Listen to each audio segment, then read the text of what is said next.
안녕하십니까. 107페이지 할 차례죠.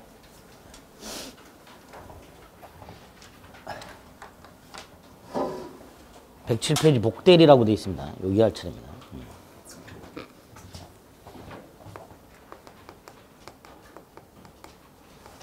민법 총칙 부분을 보고 있죠. 법률 행위의 유효 요건에 관한 유효. 계약 등을 법률 행위를 한다 그랬어요. 매매 계약 같은 거. 그게 유효해야 권리와 의무가 생긴다 그랬습니다. 계약이 유효하다. 107요. 계약이 유효하다. 권리와 의무가 생긴다. 계약이 무효다. 권리 의무가 발생하지 않는다. 이런 뜻입니다. 요거와 관련해서 일반적인 유효 요건, 모든 법률 행위가 공통적으로 갖춰야 될 요건이죠. 그래서 그 중에서 목적, 확정 가능, 적법, 사회적 타당성과 의사표시 갖춰야 될 요건, 이걸 봤죠. 그 다음에 특별 유효 요건이라고, 법률 행위의 특별 유효 요건이라고, 모든 법률 행위가 아니라 어떤 특정한 법률 행위만 필요한가. 그 중에 자신이 직접 계약을 하지 않고 대리인을 통해서 계약을 하는 경우, 이 대리인을 통한 계약이 본인에게 유효하려면 대리권이 존재해야 되고 대리 행위를 해야 된다 그랬죠. 여기까지 지난주에 했습니다. 여기까지.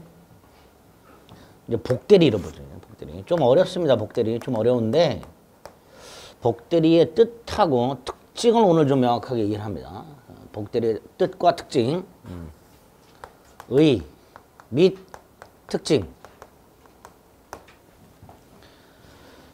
갑이 을에게 땅을 팔아달라고 부탁을 합니다. A 토지를 팔아달라 이렇게 부탁을 합니다. 요거를 지난주에 수권행위라고 했습니다. 수권행위.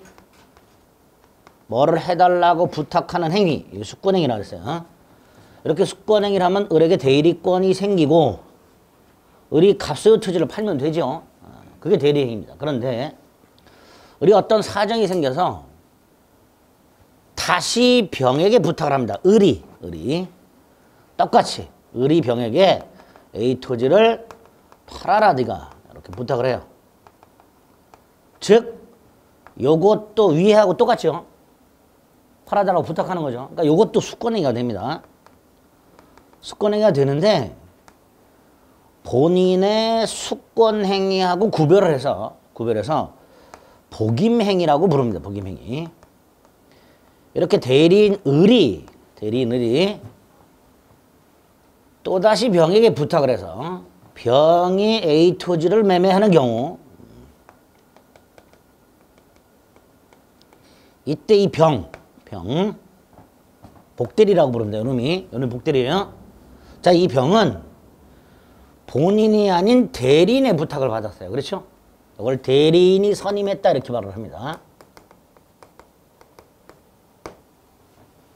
대리인의 부탁을 받았는데 대리인 소유 토지를 매매하는 게 아니라 본인 갑소유 땅을 매매하고 있죠.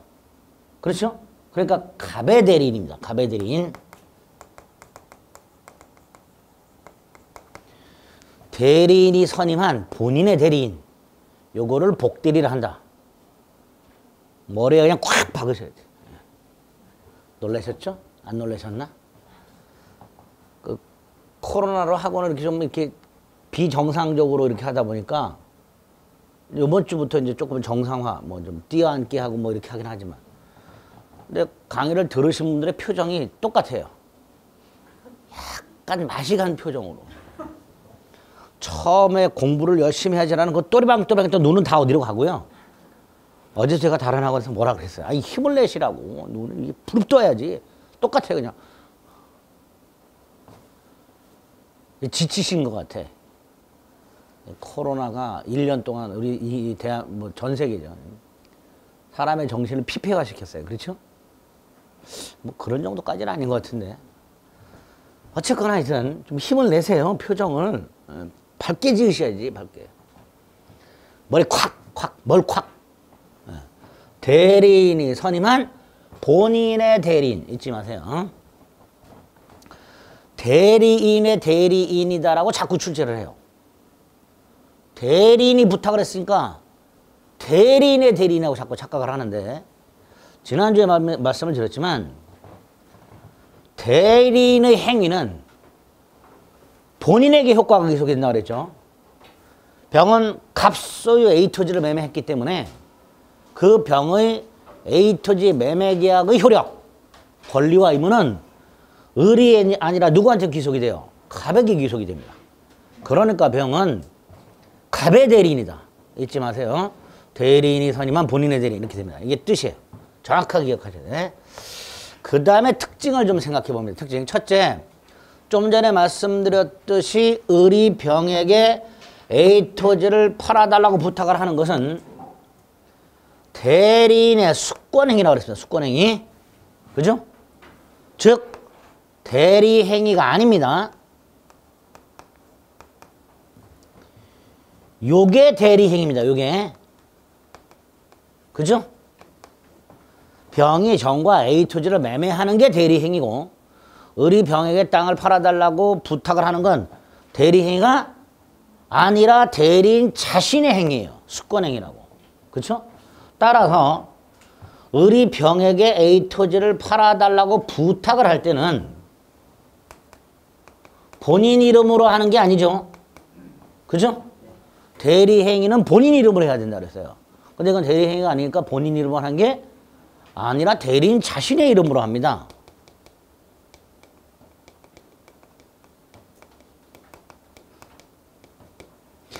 그래서 모든 교재가 복딜의 뜻을 설명할 때 하나를 더 추가해요. 대리인이 대리인 자신의 이름으로 선임한 이렇게 대리인이 대리인 자신의 이름으로 선임한 본인의 대리인 이렇게 복딜의 뜻을 정리합니다. 자, 어찌됐건 대리인이 병에게 땅을 팔아달라고 부탁을 하는 행위는 대리행위가 아니라 대리인의 숙권행위고 따라서 대리인 자신의 이름으로 하는데요. 이 대리인 자신의 이름으로 한다는 게 무슨 뜻일까? 책임지겠다는 뜻입니다. 책임. 을이 병에게 부탁을 하면서 네가 갑수의 땅을 매매함으로써 혹여나 갑에게 손해가 생기면 내가 책임질 테니까 네가 좀 잘해봐라. 이렇게 을이 병한테 자신이 책임을 지겠다는 걸 밝힙니다. 그거를 대리인 자신의 이름으로 선임한다. 이렇게 말을 하는 거예요. 이게 첫 번째 특징입니다. 두 번째, 을은요, 병을 선임하고요, 병의 행위에 책임을 진다 그랬죠. 그러니까 당연히 잘하나 못하나 감독을 하죠. 감독권이 있습니다. 을은 병을 뭐 할 권한이 있다고요? 감독 권한이 있어요. 근데 이 감독 권한의 근거가 뭐냐? 갑자기 하늘에서 뚝 떨어진 거냐? 아닙니다. 을의 대리권이 근거가 돼요. 을의 대리권으로부터 감독권이 생겨요. 따라서 을이 병을 선임하더라도 을의 대리권은 소멸하면 된다, 안 된다? 소멸하면 안 됩니다. 이게 두 번째 특징이라고 해요. 을의 대리권은 소멸하지 않고 그 을의 대리권으로부터 뭐가 발생한다? 감독권이 발생하게 됩니다. 그래서 병은 을의 감독권에 복종해야 돼. 네 번째, 이 병의 대리권은 복대리권이라고 합니다. 을의 대리권에 종속을 시킵니다. 종속. 자, 복대리권이 을의 대리권에 종속한다. 두 가지입니다. 하나가 범위에 종속한다. 또 하나가 존재에 종속한다. 이런 말을 해요. 범위에 종속한다는 것은 복대리권의 범위는 대리인의 대리권의 범위보다 크면 된다, 안 된다? 안 된다는 거죠. 대리인이 할 수 있는 것보다 더 크게 하면 안 되죠. 그걸 범위에 종속한다라고 말을 해요. 즉 복대리권의 범위는 대리인의 대리권의 범위와 같거나 작아야 합니다. 같거나 작아야 한다. 두 번째, 존재에 종속한다는 것은 예를 들어 을이 만약에 사망을 했다. 성년 후견의 개시가 됐다. 그럼 대리권이 소멸하죠. 의뢰 대리권이 소멸하게 되면 만약에 뭐도 소멸한다. 복대리권도 소멸한다. 이런 뜻입니다. 그런 걸 범위와 존재에 종속한다. 이렇게 말을 합니다. 이렇게. 다섯 번째, 이 복대리인은요. 대리인의 수권 행위를 통해서 대리권이 생기기 때문에 언제나 임의대리인이죠. 언제나 임의대리인. 만약에 갑이 미성년자야. 그래서 부모인 법정대리인이 있어. 그 법정대리인이 선임을 했어. 그래도 임의대리인입니다.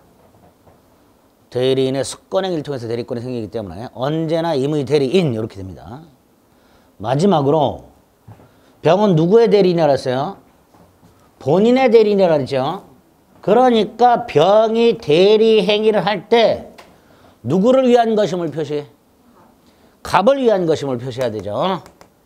여섯 번째입니다.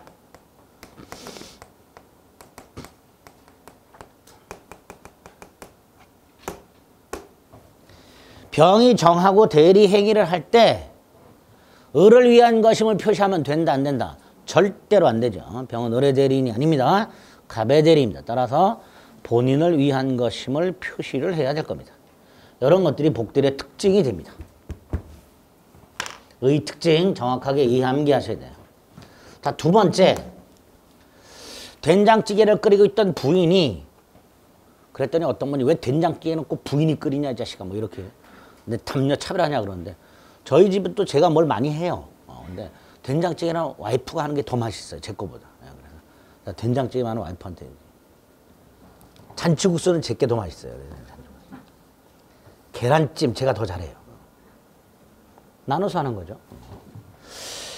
부인이 된장찌개를 끓이는데 두부가 없어서 남편한테 아무거나 가서 사오라 그랬어요. 아무거나. 이게 대리죠. 그죠? 남편한테 결정을 맡겼으니까. 그런데 남편이 가기 싫어. 그래서 방에서 공부하고 있는 아들놈한테 네가 가라 하와이 그랬어요. 그걸 들은 부인. 잘했어 남편 그럴까요? 잔소리 할까요? 잔소리 하겠죠. 네가 가라 이씨 공부하는 애 시키지 말고 그러겠죠. 무슨 뜻이에요? 갑이 을에게 맡겼을 때 을이 함부로 또 다른 사람에게 부탁하면 된다 안 된다? 안 된다라는 거예요. 갑이 을을 믿고 맡겼는데 을이 지멋대로 또 다른 사람한테 부탁하면 안 된단 말이지. 그래서 우리 민법은 대리인은 어떤 경우에 복대리인을 선임할 수 있으며 이걸 복인권이라고 합니다. 어떤 책임을 지는가를 규정을 해놨습니다. 이게 120조부터 122조까지예요. 조문을 좀 잘 꿰서 머릿속에 넣어두셔야 됩니다. 복인권 및 책임. 그래서 120조부터 122조까지는 임의대리와 법정대리를 나눠 갖고 규정하고 있습니다. 120조와 121조는 임의대리인데 조문에서는 임의대리라고 하진 않고요. 대리권이 법률 행위에 의하여 부여된 경우 이렇게 해놨습니다. 120조를 보면 대리권이 법률 행위에 의하여 부여된 경우 이렇게 해놨어요. 거기서 법률 행위가 바로 본인의 수권행위를 말합니다. 그러니까 대리권이 법률 행위에서 부여됐다는 건 뭘 말하는 거예요? 임의대리인은 이런 뜻이에요. 임의대리인. 그 임의대리인은 원칙적으로 복대리인을 선임할 수가 없어요. 원칙적으로. 다만 두 가지 경우 본인이 승낙을 했거나 또는 부득이한 사유가 있거나 남편이 살아나가다가 찔쩍 미끄러서 다리가 부러졌어. 부득이하죠? 그럼 아들한테 가라고 해야지. 본인 승낙이나 부득이한 사유가 있을 때만 선임할 수 있도록 해놨고요. 두 번째, 어떤 책임을 지는가? 병의 행위로 갑에게 손해가 생기면 을은 책임을 지는데 무조건 책임을 지는 게 아니라 선임을 잘못하거나 감독을 잘못한 경우 이걸 선임 감독상 과실이라고 합니다. 요때만 책임을 져요. 요게 임의대리입니다. 조문을 정확하게 기억하셔야 돼요. 반면에 법정대리는 122조에서 그 책임으로 복대리인을 선임할 수 있다 이렇게 해놨습니다. 그 책임으로 복대리인을 선임할 수 있다. 미성년자의 부모는 그 책임으로, 자신들의 책임으로 복대를 선임할 수 있는데, 그 의미는 아무 이유 없이 복대리인을 선임할 수 있대. 무제한 선임. 아무 이유 없이 무조건 책임을 져라 라는 뜻입니다. 이게 법정대리입니다. 무제한 복대리인 선임권을 주는 대신 무조건 무과실 책임을 지도록 이렇게 해놨습니다. 이게 122조입니다. 여기에다가 임의대리, 법정대리 공히 그 책임을 감경 또는 면제해 주는 경우가 생깁니다. 책임 감경 또는 면제. 그 중에 임의대리는 복대리인을 본인이 지명을 해. 지명. 갑이 을에게 병을 선임해라 이런 식으로 지명을 해. 지명. 자, 지명만 합니다. 본인은. 선임은 대리인이 합니다. 본인이 지명을 넘어서서 선임을 해버리면 그건 그냥 임의대리고요. 본인은 딱 지명만 해. 이렇게. 선임은 누가? 대리인이. 그게 복대리가 돼요. 어쨌든 이렇게 본인이 만약에 지명을 했어. 자, 그런데 이 지명한 요 병이 그 일을 하기에 적합하지 않은 사람이거나 게을러 터진 사람이야. 그걸 대리인이 알아. 알면서 본인한테 통지를 안 해. 또는 해임을 안 해. 요때만 책임을 져요. 요때만. 대리인은. 그러니까 책임 요건이 까다로운 거야. 어떤 경우에 본인이 복대리인을 지명한 경우에는 본인이 지명을 했으니까 요 책임보다는 줄여줘야 될 거 아니에요. 본인이 지명을 한 놈이니까. 그래서 본인이 지명을 했을 때 대리인의 책임이 발생하려면 3가지 요건. 본인이 지명한 자가 부적임 또는 불성실해야 되고, 대리인이 그 사실을 알고 있어야 되고, 그럼에도 통지나 해임을 하지 않았어야 되고, 요럴 때 발생한 손해만 책임을 집니다.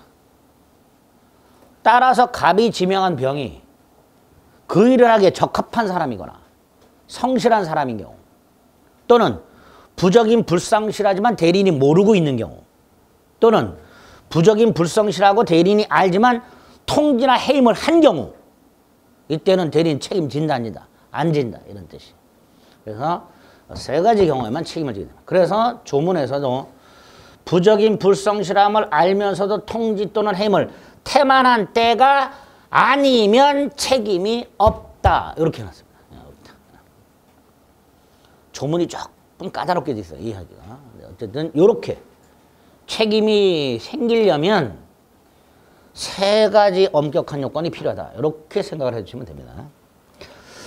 그래, 법정 대리인은 아무 이유 없이 복대리인을 선임할 수 있다고 그랬죠. 그죠? 그런데 법정 대리인이 부득이한 사유가 있어서 복대리인을 선임했어. 부득이한 사유. 이럴 때는 임의대리인하고 마찬가지로 선임 또는 감독을 잘못했을 때, 즉 선임 감독상에 과실이 있을 때만 책임을 진다. 이렇게 책임을 감경해주고 있습니다. 그래서 120조와 122조까지를 이렇게 표로 머릿속에 정리를 좀 해두실 필요가 있습니다. 정리는 표로 하고요. 암기는 조문으로 암기하셔야 돼요. 아시겠죠? 3번째가 복대리인의 지위라고요. 123조 1항과 2항이 있는데요. 123조 1항은 본인의 대리인임을 명확하게 밝히고 있죠. 복대리인은 그 권한 내에서 본인을 대리한다. 이렇게 되어 있습니다. 그게 123조 1항입니다. 자, 2항이 문제입니다.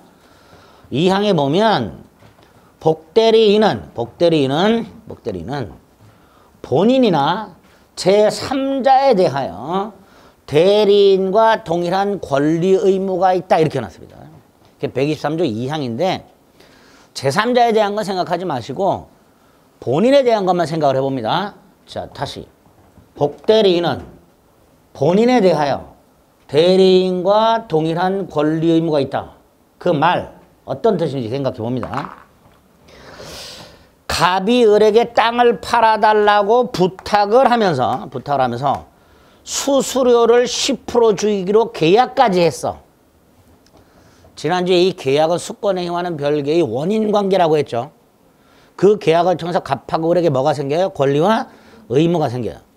자, 갑이 을에게 땅을 팔아달라고 부탁을 하면서 을과 수수료 계약을 한 상태에서 을이 병에게 다시 부탁을 했을 때 갑이 병을 불러서 병하고 따로 수수료 계약을 할까요? 안 할까요?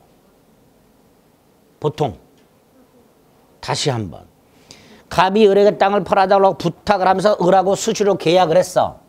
그 상태에서 을이 병을 선임했어.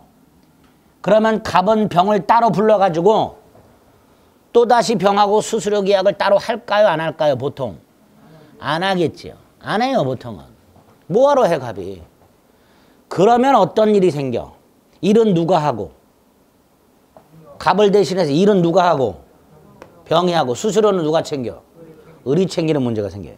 그렇죠. 그래서 123조 2항을 만들어 놓은 거예요. 즉 갑과 을 사이의 수수료 계약 따위를 통해서 권리와 의무가 있다면 갑병 사이에는 따로 계약을 하지 않았다 하더라도 123조 2항에 의해서 병도 갑에게 수수료 내나 할 수 있는 권리가 생긴다 라고 해석을 하게 됩니다. 그게 123조 2항의 취지입니다. 됐죠? 그리고 이제 3월 달에 복대리인도 또 다른 복대인을 선임할 수 있는가의 문제하고요. 복대리권의 소멸의 문제까지를 추가하게 될 겁니다. 그래서 오늘은 이렇게 의 특징, 복인권 및 책임, 지위까지 조문까지를 정확하게 이해하시면 됩니다. 107페이지 서설의 양가로 1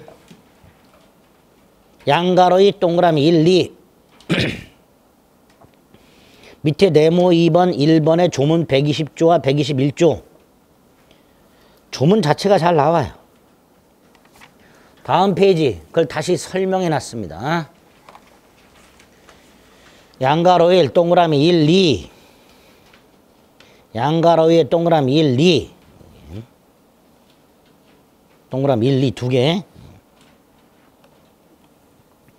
밑으로 내려서 2번에 122조 그걸 오른쪽에 표로 다시 정리를 해놓은 거죠. 그 다음에 109페이지 네모 3번에 복대리인의 지위 양가로 1, 양가로 2 양가로 3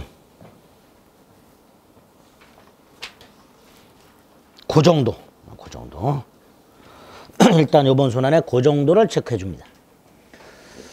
자 그러면 다음 페이지에 예제를 보면 복대리에 관한 설명으로 틀린 것은 이라고 되어 있는데 1번 꼭 내요. 이렇게 누구의 대리인인지 꼭 물어봐요. 누구의 대리인이다? 본인의 대리인이다. 2번 임의 대리인이 보세요.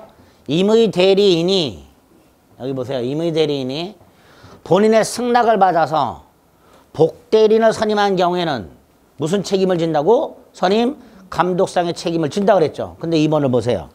책임이 없다. 틀렸죠? 이게 답이 되는 거예요. 이렇게. 조문 자체를 물어봅니다. 이렇게 조문 자체를. 5번. 법정 대리인은 그냥 선임할 수 있다 그랬죠. 그럼 부득이한 사유가 없어도 선임할 수 있다. 그게 원칙이 되는 거예요. 법정 대리인. 그죠? 그런 식으로 복대리 문제를 풀어나가시면 됩니다. 자, 두 번째가 오른쪽에 무권대리가 나왔어요. 무권대리는 말 그대로 대리권이 없는 자가 대리행위를 합니다. 대리권이 없는 자가 대리행위를 했으니 본인에게 무효겠죠. 대리인에게 대리권이 있고 대리행위를 해야 본인에게 유효라 그랬는데 대리권이 없이 대리행위를 했으니까 본인에게 무효가 됩니다. 이걸 무권대리를 하는데 우리 민법은 무권대리를 광의 무권대리 속에 협의의 무권대리와 표현대리라는 두 가지 제도를 마련해 놨어요. 좀 전에 제가 무권 대리는 본인에게 뭐라 그랬죠? 무효라 그랬죠? 그게 기본이야. 그 협의의 무권들이야. 그런데 예외적으로 본인에게 유효한 무권들이가 있어요. 본인에게. 그걸 뭐라 한다? 표현 대리라고 합니다. 그래서 그걸 합쳐가지고 광의의 무권대리 이렇게 부릅니다. 광의의 무권대리. 그중 일단 이게 기본이죠. 협의의 무권대리. 협의의 무권대리 중에서 계약의 무권대리. 이게 기본입니다.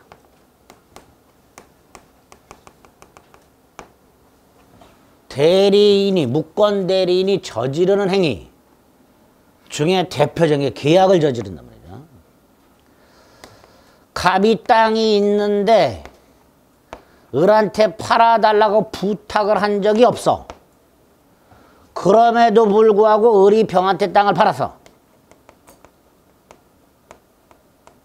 자, 갑에게 재산 말아먹는 후레자식 놈이 하나 있다. 갑이 땅이 하나 남았는데 그것도 내놓으라고 한다. 갑이 절대로 안 된다 그랬더니 몰래 서류를 훔쳐다가 팔아먹는다. 자, 이 후레자식 놈. 이 후레자식 놈 을이 아버님 땅을 팔아먹을 때 세 가지 방법을 줍니다. 세 가지 방법. 첫째, 을이 병한테 이 땅은 내 땅이다라고 팔아먹는 경우. A 토지가 누구 거라고? 내 거다라고 팔아먹는 경우.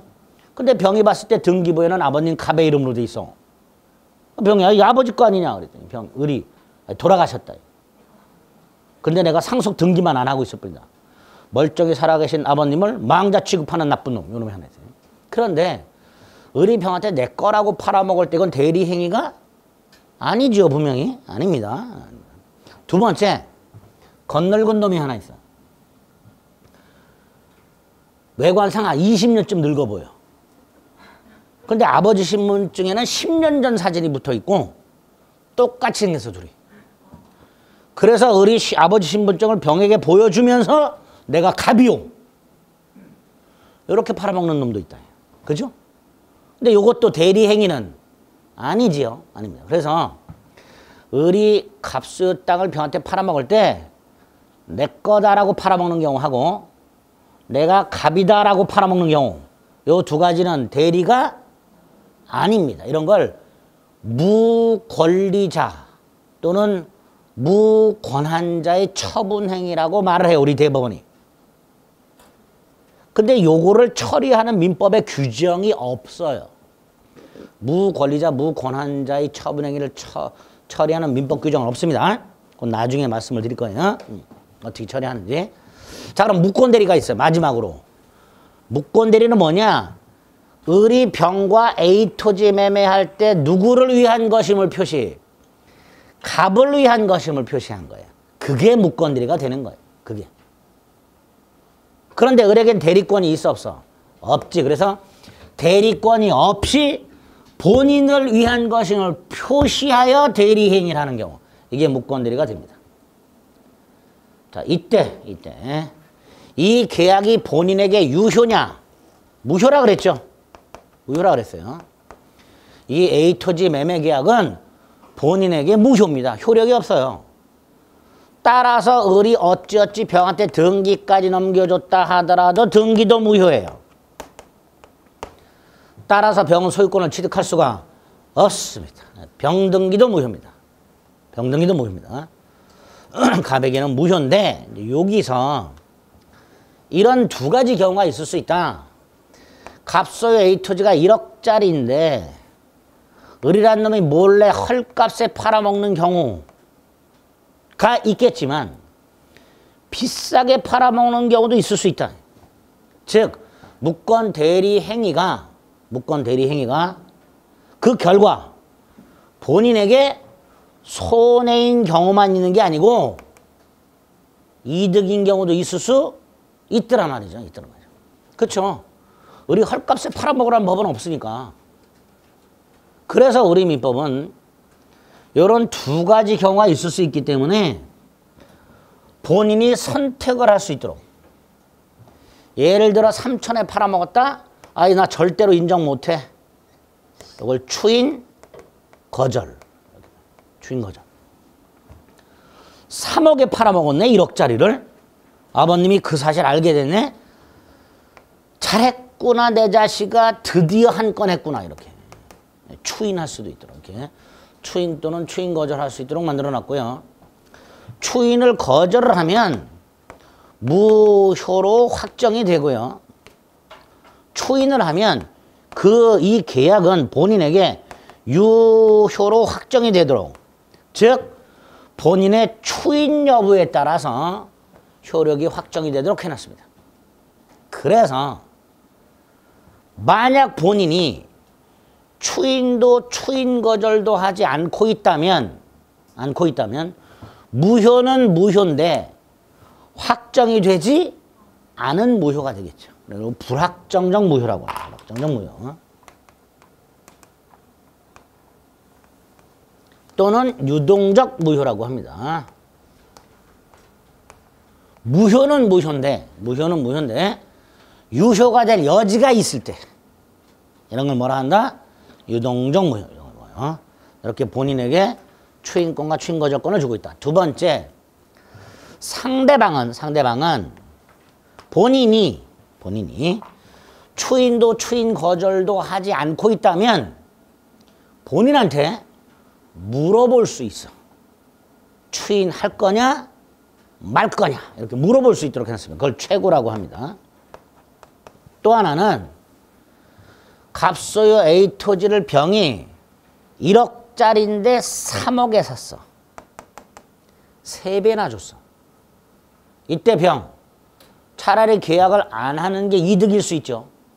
그래서 병이 계약을 물릴 수 있도록 철회할 수 있도록 해놨어요. 누가? 상대방이. 그래서 우리 민법은 무권대리, 협의 무권대리에 대해서 첫째, 유동적 무효다. 그리고 본인에게 추인 거절할 수 있는 기회요. 상대방이 최고 철회할 수 있는 길을 열어놨다. 이걸 물어보게 됩니다. 자, 먼저 본인의 추인.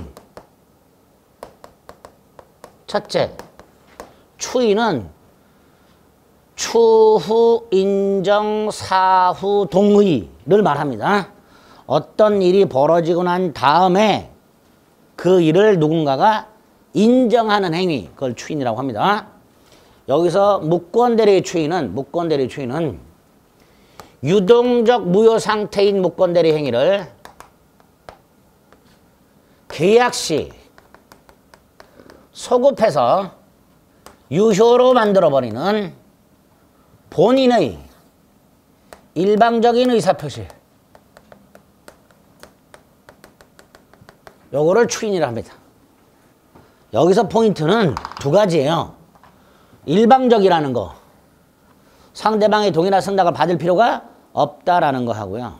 또 하나, 추인을 하면 유동적 무효인 무권대리 행위가 유효가 되는데 추인한 때부터 유효가 되는 게 아니라 서급해서 유효.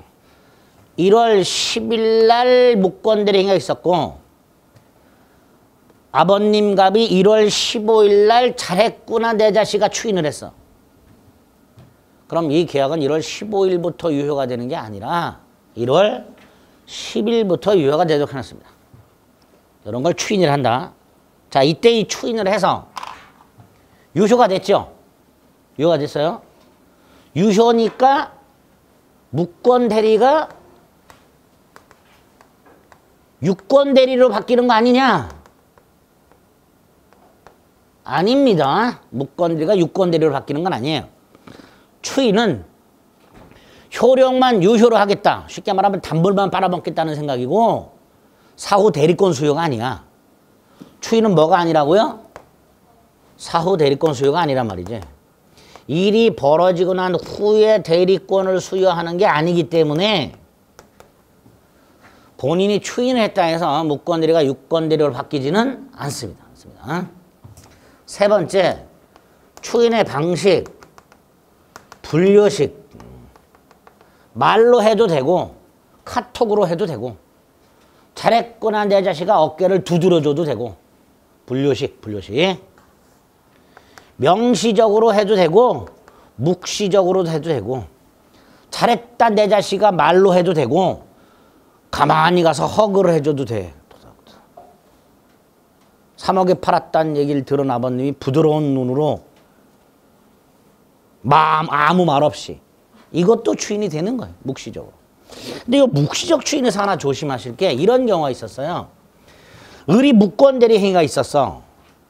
본인이 알았어. 근데 알면서도 별다른 조치를 취하지 않고 수년간 장기간 방치를 해서 판례에 의하면 10년간 방치한 경우도 있어요. 을이 아버지 땅을 갖다 팔아먹고 병에게 등기까지 넘겨줬는데 그 사실을 알고 있는 갑이 그냥 내깔려도 장기간 방치. 이렇게 장기간 방치한 경우 추인이냐? 의 문제가 생겼어요. 추인이다 아니다? 아니다라는 게 판례입니다. 아까도 말씀드렸듯이 무려 10년을 방치했지만 그렇게 방치한 사실만으로 추인으로 봐서는 안 된다라는 게 판례입니다. 대법관 아들이 땅 팔아먹었었나 봐요. 그래가지고 대법관이 이건 추인 아니다. 어쨌든 단순히 장기간 방치한 것만으로는 추인이 아니다라는 것 기억하셔야 됩니다. 네 번째, 누구에게 하는가 누구에게? 보통 갑이 추인을 한다면 병한테 하겠죠. 그렇죠? 병한테 전화 걸어서 나 추인하겠다. 보통 이렇게 할 거예요. 그렇죠? 근데 우리 민법은 추인을 꼭 상대방에게 하라 이렇게는 안 돼 있어요.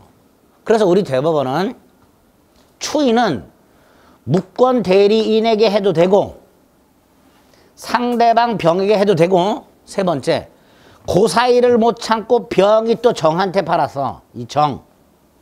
상대방의 승계인이라고 합니다. 이 승계인에게 해도 된다라는 게 판례예요. 본인이 무권 대리 행위를 추인을 할 때는 반드시 상대방에게만 해야 되는 것은 아니고 무권 대리인, 그 상대방 또는 그 승계인에게도 할 수 있다. 판례. 무상승. 그래서 아까 말씀드렸듯이 갑이 을에게 잘했구나 내 자식아 이것도 추인이 되는 거예요. 다만 상대방이 아닌 자에게 추인을 한 경우 특히 요 무권 대리인에게 추인한 경우 요게 판례가 있습니다. 갑이요. 을이 1월 10일 날 무권 대리 행위를 했는데 1월 15일 날 잘했구나 내 자식아 그랬어요. 잘했구나 내 자식아가 뭐예요? 추인이죠. 추인이라고 했습니다. 아까 추인. 그런데 이 추인을 했다는 사실을 병이 1월 20일 알게 되었다. 본인이 추인을 한 사실을 1월 20일 날 병이 알게 됐어요. 그러면 본인이 추인을 한 1월 15일부터 1월 19일까지는 병은 추인을 했다는 사실을 안다 모른다? 모른다죠. 몰라요. 갑이 추인한 걸 몰라요. 이렇게 병이 모르고 있을 때는 병에게는 추인의 효력이 생기지 않는다 이렇게 해석을 하는 거예요. 추인은 이미 했지만 병에게는 추인의 효력이 생기지 않는다. 자, 그게 어떤 의미인지 조금 이따 말씀을 드릴 거예요. 이거 기억하셔야 돼. 병에게는 추인의 효력이 생긴다 안 생긴다? 효력이 생기지 않는다. 어떤 의미인지 조금 이따 말씀을 드리겠습니다. 어쨌든 무권 대리인의 추인은 꼭 상대방에게만 해야 되는 것은 아니고 무권 대리인에게 할 수도 있고 상대방에게 할 수도 있고 승계인에게도 할 수 있다. 꼭 기억하셔야 되고 그 다음에 만약에 본인이 무권 대리인에게 추인을 한 경우에는 상대방이 그 사실을 모르고 있다면 상대방에게만은 추인의 효력이 발생하지 않는다. 딱 이렇게 기억을 일단 해두셔야 돼요. 다섯 번째 추인의 효력. 언제로 소급해서? 계약시로 소급해서 그 무권 대리인가 유효가 됩니다. 유효가 됩니다. 그래서 추인은 오늘 요 정도 기억하시면 돼요. 두 번째가 추인 거절.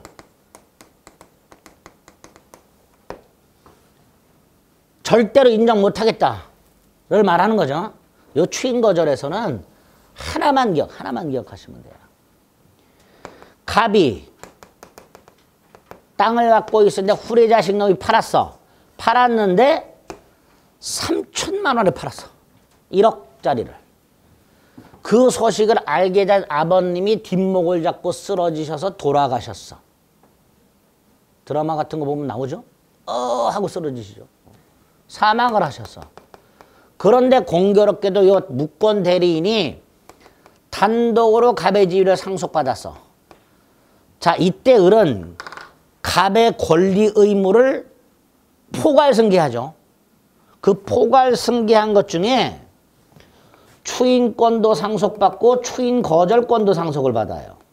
그죠? 추인권도 상속을 받고 추인 거절권도 상속을 받는데 을의 입장에서 보면요. 아버지 몰래 팔아먹느라고 1억짜리를 3천에 팔았어요. 그렇죠? 아깝다는 생각이 들어, 을이 갑자기. 그래서 아버님이 돌아가시고 난 다음에 병한테 가가지고 을이 이렇게 주장을 해.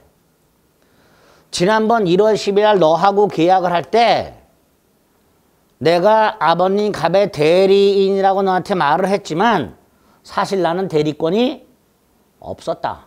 무권 대리였다. 그리고 아버님이 돌아가시고 내가 아버님부터 추인권과 추인 거절권을 상속받았다. 나 추인 거절을 할 것이다. 그러니까 땅을 돌려달라. 이렇게 주장하는 놈이 생겨요. 이렇게. 을이 낳는. 그런데 지금 을이 주장하는 걸 가만히 들여다보면 처음에 1월 10일 날은 나는 대리권이 있다라고 말을 했죠. 분명히. 그런데 아버님 돌아가시고 나서 상속을 받은 다음에 원래 나는 대리권이 없었다라고 말을 바꿨죠. 말을 바꾼 거예요. 이 말을 바꾸는 것을 반언이라 하고요. 민법은 이걸 금지하고 있어요. 그러니까 을이 애초에 병한테 대리인이라고 해놓고 나중에 말을 바꿔서 무권대리였고 추인을 거절하겠다라고 하는 것은 금반원의 원칙을 위반한 거예요. 위반. 그죠? 법에서 금지하고 있는 금반원의 원칙을 위반한 거예요. 따라서 우리 대법원은 을은 뭐 할 수 없다. 추인 거절할 수는 없다. 이렇게 얘기하거든요. 요거 기억하시면 돼요. 추인 거절은 요거 하나 기억. 이렇게 본인에게 추인권과 추인 거절권 두 개가 있다. 두 개가 있다. 자, 세 번째. 상대방은 최고권하고 철회권이 있었죠. 자, 먼저 최고. 이거 뭐였죠? 물어보는 거. 본인한테 물어보는 거. 원래 최고는 두 종류. 독촉하는 거. 돈 갚아 이 자식아. 독촉하는 거. 이게 하나 있고. 또 하나가 물어보는 거. 최고는 두 종류가 있어요. 그 중에 이거는 물어보는 거. 물어보는 거. 성질로는 준범죄행 중에 의사의 통지라고 하는데 몰라도 됩니다. 그거는 일단 물어보는 거다. 자, 누구한테 물어봐? 본인에게. 누구에게? 본인에게. 본인 또는 무권 대리인에게 최고할 수 있다. 땡. 지금 뭘 물어보는 거예요? 병이 갑한테 뭘 물어보는 거야? 이거 물어보는 거잖아요. 추인할 거냐 말 거냐 물어보는 거죠. 그러니까 당연히 추인 권위 있는 사람한테 물어보는 거예요. 본인에게 물어보는 거예요. 무권 대리에게 물어보면 된다 안 된다? 안 됩니다. 뻑하면 본인 또는 무권 대리인에게 최고할 수 있다. X. 본인에게. 세 번째. 최고는 물어보는 건 병이 을과 계약 당시에 을에게 대리권이 없다라는 사실을 몰랐든 알았든 물어볼 수 있도록 해놨습니다. 을이 무권 대리라는 걸 병이 설령 알았다 하더라도 물어볼 수는 있다. 선악불문 최고할 수 있다. 잊지 마세요. 네 번째. 물어봤는데 갑이 대답을 해줄 의무가 있느냐? 없습니다. 물어봤을 때 대답을 해줄 의무 따위는 없어. 그래서 제가 여러분에게 물어봐도 여러분 대답을 안 하시잖아. 뭐라 물어봐도 고개라도 흔들면 괜찮은데 고개도 안 흔들어. 뭘 물어보냐 이 자식아 이렇게 표정. 의무가 없어요. 누가 물어보더라. 마찬가지야. 갑은 의무가 없어. 그래서 만약에 본인 갑이 대답을 하지 않으면 어떻게 될까를 규정해 놨는데 여기 발신주의를 취하고 본인이 확답을 바라지 아니한 때 본인의 확답이 병에게 도달하지 아니한 때가 아니고 본인이 기간 내에 확답을 바라지 아니한 때 이렇게 발신주의를 취하고 있고요. 추인이 아니라 추인을 거절한 것으로 본다 이렇게 해놨습니다. 추인을 거절한 것으로 본다. 자, 최고. 오늘 일단 딱 세 가지 머릿속에 넣습니다. 준법률행정, 의사의 통전 몰라되고 세 가지 머릿속에 넣습니다. 자, 두 번째 철회. 철회는 상대방 입장에서 계약을 소멸시키는 의사표시입니다. 상대방 입장에서 계약을 소멸시키는데 두 번째, 본인이 추인을 하기 전에 해야 돼요. 그렇죠? 본인이 추인하기 전에 해야 돼요. 이유는 본인이 추인하면 뭐로 확정이 돼요? 유효로 확정이 돼버려요. 유효로 확정되면 상대방은 철회할 수가 없어요. 그러니까 상대방이 계약을 철회하려면 본인이 뭐 하기 전에? 추인을 하기 전에 해야 돼요. 그런데 여기 예외가 있다. 예외란 건 뭘 말하죠? 본인이 추인을 했더라도 철회할 수 있는 경우. 요 경우. 본인이 누구에게 추인? 무권 대리인에게 추인을 했어. 근데 상대방은 아직 그 사실을 몰라. 그럼 상대방에게는 추인의 효력이 발생하지 않았어. 따라 상대방은 뭐 할 수 있다? 철회할 수 있다. 이렇게 되죠. 예외가 하나 나오게 됩니다. 상대방의 철회는 본인이 추인을 하기 전에만 하는 걸 원칙으로 하되 그 예외가 요거 하나 나온단 말이에요. 요거 머릿속에 나옵니다. 연결되지요? 예? 어려우신 분들은 넘어가세요. 다 이해 안 돼도 괜찮아. 이렇게 연결이 된다. 세 번째, 이 철회는 본인에게 해도 되고 무권 대리인에게 해도 돼요. 최고는 누구한테만? 본인에게만. 철회는 누구한테도? 무권 대리인한테도 할 수 있다. 네 번째, 선의만 할 수 있어요. 악의는 안 돼. 을에게 대리권이 없다라는 것을 알고 있었던 놈은 계약 당시에 철회 못하도록 해놨습니다. 조문에서. 다섯 번째, 상대방이 먼저 잽싸게 철회를 했어. 그럼 계약은 소멸했죠? 따라서 본인은 추인할 수 있다 없다? 없지. 본인 추인 못해. 그래서 본인의 추인권하고 상대방의 철회권은요, 먼저 하는 게 우선하는 거야. 본인이 먼저 추인하면 상대방을 철회할 수 없고 상대방이 먼저 철회하면 본인은 추인할 수 없고 그게 원칙이 되는 거야. 또 하나, 조금 이따 보게 되는 135조 책임도 성립하지 않습니다. 상대방이 철회를 하게 되면 135조 책임도 성립하지 않는다라고 하게 됩니다. 요게 협의의 무권 대리 내용. 여기 딱 네 가지. 그리고 하나 추가를 해야 될 게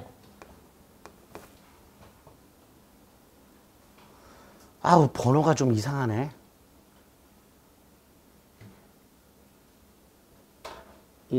몰라. 135조 책임이. 이 135조 책임은 무권 대리인의 상대방에 대한 책임 말하는 거예요. 무권 대리인의 상대방에 대한 책임. 본인 있고 상대방 있고 무권 한번 맞구나. 무권 대리인이 상대방에 대해서 책임을 지는 게 135조인데 무권 대리인이 책임을 진다는 건 그 전제가 본인은 더 이상 책임질 여지가 없다라는 거죠. 만약에 본인이 책임질 만한 사정이 생겼다면 본인에게 책임지라 그러면 돼요. 그죠? 그런데 무권 대리인이 책임을 지라는 건 본인은 책임질 여지가 없다라는 거예요. 그래서 요건이 5개가 나오는데 첫째가 의리 대리권을 증명을 못해야 돼. 자, 의리 대리권을 증명 못한다는 건 무권 대리라는 뜻이야. 그리고 갑이 추인을 안 했어. 본인의 추인을 얻지 못했어. 그리고 표현 대리라는 게 성립하면 안 돼.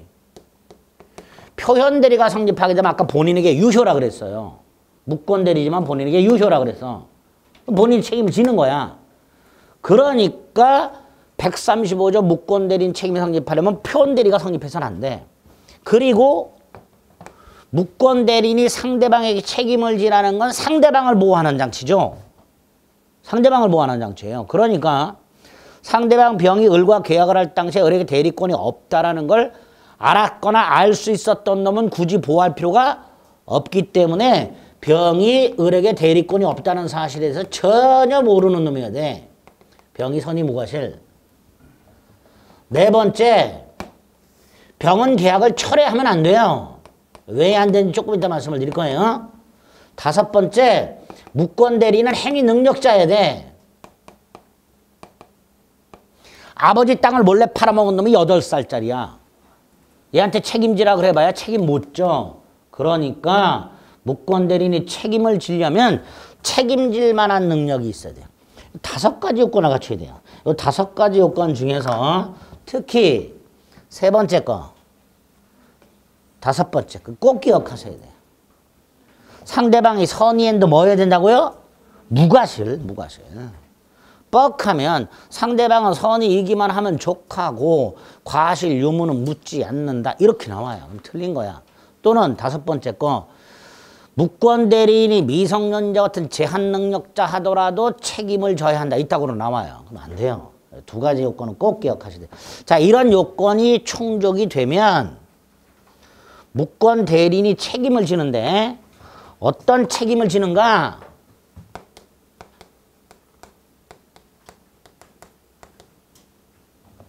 무권 대리인은 상대방에 대하여 계약을 이행하던가, 즉 땅을 넘겨주던가 손해를 배상하던가 둘 중에 하나. 그런데 땅을 넘겨줄 것인가 손해를 배상할 것인가 그 선택을 상대방이 선택해요. 병일에게 어떻게든 땅 넘겨 그러면 을은 어떻게든 넘겨줘야 돼요. 나는 손해배상하고 끝낼게. 이렇게 안 돼요. 을이. 반면에 병이 을에게 손해배상하라고 하면 내가 땅 넘겨줄 테니까 조금만 기다려. 이런 거 안 돼요. 병이 선택한 대로 해야 돼. 땅 넘겨 그러면 땅 넘겨야 되고 어떻게든. 손해배상해 그러면 배상해야 돼요. 이런 식으로 상대방 선택에 따라서 계약을 이행하던가 손해를 배상할 책임이 있다. 이렇게 얘기해야 됩니다. 누가 선택한다고요? 꼭 기억하죠. 상대방 선택. 무권 대리인 자신의 선택에 따라 이따구로 지문이 굉장히 많이 나옵니다. 상대방 선택이라는 거. 또 하나 이런 문제가 하나 있었어요. 최근에 나온 판례인데 갑의 후레자식 놈이 B라는 놈이 있었어. 후레자식이. 근데 이 자식이 민법을 좀 공부하는 놈인데 그래 뭘 알고 있냐? 지가 했다가 책임진다는 걸 알아. 지가 이딴 식으로 했다가 우리 민법상 책임질 일이 생긴다는 걸 알고 있어요. 이 후레자식 놈이. 이 법을 아는 놈이란 말이에요. 법 아는 놈들이 더 하죠. 그래서 이 후레자식 놈 B가 지가 직접 팔아먹은 게 아니고 서류를 훔쳐가지고 위조를 해가지고 아버지 친구한테 갖다 줘. 아저씨, 아버지가 서류 갖다 주라는데요. 서류 봉투에다 뭘 서류에서 을에게 건네줬어. 을이 서류를 열어봤더니 봉투를 열어봤더니 위임장 들어있고 갑의 인감도장 들어있고 인감증명서 들어있고 위임장을 봤더니 매각권한을 위임한다 이렇게 돼 있어. 물론 갑의 후레자식 B가 다 위조한 거야. 근데 을은 그 사실을 모르니까 친구 갑이 나한테 부탁을 했구나 이렇게 생각을 하겠죠. 그리고 매각을 했어. 나중에 봤더니 무권대리였어. 을이 갑의 후레자식 놈한테 속은 거예요. 그리고 나서 병이 을에게 책임을 지라고 그래. 책임을 지라 그래. 그랬더니 을이 뭐라 그래요? 억울합니다. 나는 누구한테 속았습니다. 갑의 아들놈한테 속았습니다. 그죠? 나는 잘못 없습니다. 이렇게 주장을 하잖아 말이죠. 을이. 그런데 135조는 법에서 정해놓은 무과실 책임입니다. 즉 을에게 아무런 잘못이 없어도 일단 책임을 지라는 규정이에요. 일단. 그래서 을의 무권대리 행위가 제3자의 문서위조, 제3자의 기망과 같은 그 제3자의 위법 행위로 야기가 되었다. 즉 무권대리에게는 아무런 잘못이 없다 하더라도 일단 무권대리는 책임을 져야 한다. 무권대리는 책임을 면할 수는 없다. 이런 판례가 최근에 나왔습니다. 여기까지 책임의 내용을 기억하셔야 돼요. 이게 협의의 무권대리입니다. 별거 없죠? 오는 거예요. 자, 이번 순환에서 체크할 것만 한번 딱 체크해 보세요. 111페이지. 서설. 표가 있지요? 무권대리 2개. 협의의 무권대리와 표현대리. 양가로 1, 양가로 2. 자, 표현대리가 예외입니다. 협의의 무권대리가 원칙이에요. 그래서 협의의 무권대리를 먼저 갑니다. 쭉 넘어가면 119페이지 먼저. 119페이지를 보면 협의의 무권대리가 있고 1번에 계약의 무권대리가 먼저 나왔습니다. 거기 조문 박스에 조문이 3개 있죠. 그거 한번 읽어보시고 특히 133조 거기에 보면 추인은 즉 무권대리 추인은 계약 시에 소급하여 효력이 생긴다. 그거 기억을 꼭 해주셔야 됩니다. 밑에 동그라미 1 동그라미 2 기억의 두 번째 줄 단독행위 즉 일방적 의사표시. 니은 추인의 상대방의 동그라미 A, B 쭉 내려서 리을 다음 페이지 미음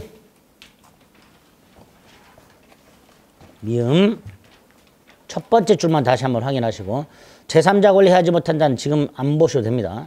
그 다음에 심화에 가면 심화 2번 동그라미 1 무권대리 행위에 대해서 본인이 아무런 이의를 제기하지 아니한 채 장기간 방치했다 하더라도 추인이라 할 수는 없다. 그죠? 3번도 마찬가지죠. 장기간 형사고소 따위를 하지 아니한 채 방치한 것만으로는 추인이라 할 수는 없다. 판례 기본 태도입니다. 그 밑에 동그라미 한번 추인 거절과 관련해서는 동그라미 4번 기역 니은 추인 거절은 동그라미 4번에 기역 니은 오른쪽 상대방에 대한 효과에 131조 최고와 134조 철회가 있는데 특히 최고는 외우셔야 됩니다. 최고는 조문을 자꾸 읽어주시면 돼요. 그리고 밑에 다시 동그라미 1번과 동그라미 2번이 있습니다. 비교해서 기억을 해두셔야 됩니다. 다음 페이지 동그라미 3번 무권대리인의 상대방에 대한 책임 135조가 있죠. 거기서 특히 1항의 세 번째 줄 상대방 선택 잊지 마시고요. 동그라미 2번은 두 번째 줄 대리인으로서 계약을 한 놈이 제한능력자일 때는 미성년자일 때는 1항을 적용하지 않는다. 즉 책임을 지지 않는다. 그래서 기억의 요건을 봅니다. A, B, C, D, E 이 요건이죠. 하나가 빠져있네요. 표현대리가 성립하지 않아야 된다. 그건 빠져있죠. 자, 요건이 A, B, C, D, E 그리고 내용의 F 무과실책임. 법정 무과실책임. 그리고 밑에 니은의 A 그렇게 딱 체크하시면 됩니다. 빠른가요? 체크가? 놓치신 분들은 어떻게 하면 돼? 저한테 빠르다 하지 마시고 집에 가서 복습할 때 다시 하면 돼. 더 빨리 해야 돼. 놓치셔야지 집에 가서 또 보지. 천천히 했더니 복습을 안 하셔. 그리고 저한테 뭐라 그래. 빨리 해달라고. 천천히 하라고. 아니야, 더 빨리 할 거야, 다음부터. 그래, 집에 가서 복습하시. 솔직하게. 학원 안 나오는 동안에 기존에 강의 여기 촬영했던 거 보고 오신 분. 봐봐, 없잖아. 거의 몇 분 안 된다니까. 응? 반도 안 돼, 반도 안 돼. 9달 남았어요. 10달인가? 9달이죠, 그죠? 2, 3, 4, 5, 6, 7, 8, 9, 10. 9달. 자꾸 들어주셔야 됩니다. 아시겠죠? 네. 자, 표현 대리는 좀 쉬었다 하겠습니다.